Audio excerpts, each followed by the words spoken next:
There was quite a knee-jerk reaction along social media when word of the French Alps plane came out. The investigation then turned into it being a deliberate incident, and people saying that it had to be connected to terrorism. Now we're learning more about a depression possibility here. That, and also Democrats may be very depressed today because Harry Reid will only be here for 22 more months. The Friday water cooler opens up for business. Let's welcome to MidPoint conservative radio talker as well as spokesman, strategist, and writer. Josh Bernstein joins us on the show. How are you, Josh? I'm doing great. How are you doing? Excellent. Let's go ahead and get right to this then with the German Wings plane, because there was so much discussion it could be terror. Now we're learning that it very likely is going to be a young man who was very troubled because they're finding a ripped up paper in his apartment basically saying that he could have taken the day off and indicating that he was under some sort of treatment for depression here. This puts a whole new spin on this story now, doesn't it?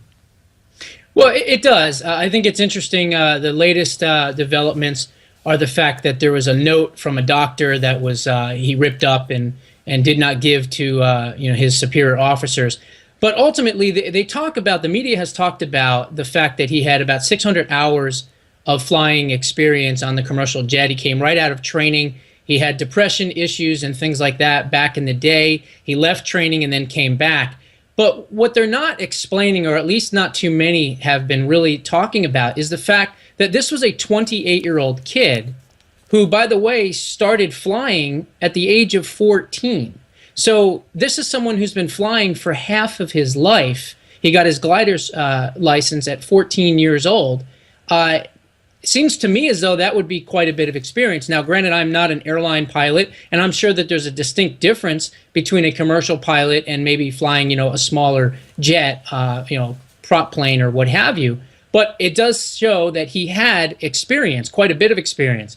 Now they talk about the fact that he was depressed and he was sad, and I understand that. But there's also been reports of people that have knew him quite well that have said that he was a happy-go-lucky, type of kid, always jogging around the neighborhood saying hello to people. So I don't know.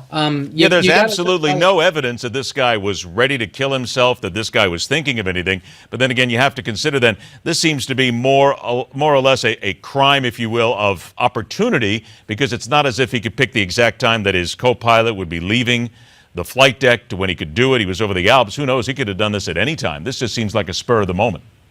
Well, it certainly sounds in some respects more premeditated, especially because of how fast he acted as the other pilot left the cockpit to use the lavatory and then locked him out. So, look, normally when people are upset and depressed and suicidal, they typically just hurt themselves. They don't typically hurt other people. So I still think that we cannot completely dismiss the terrorism angle 100%. I would like to see a full-on intensive investigation into all 149 passengers on this jet and to find out if there's any relation between the pilot and any of the folks that were on this plane. I would start there, and then obviously I'd look into social media. I know that the German officials went into his flat and took his computer and some of his personal belongings, where they said that they found something significant, although they would not stress further about what that significant piece of information or evidence was. Okay, so I've only got about 40 seconds left. I do want to point out there is absolutely no credible evidence at this time to point anything toward terrorism. Let's make sure that we put that right out there.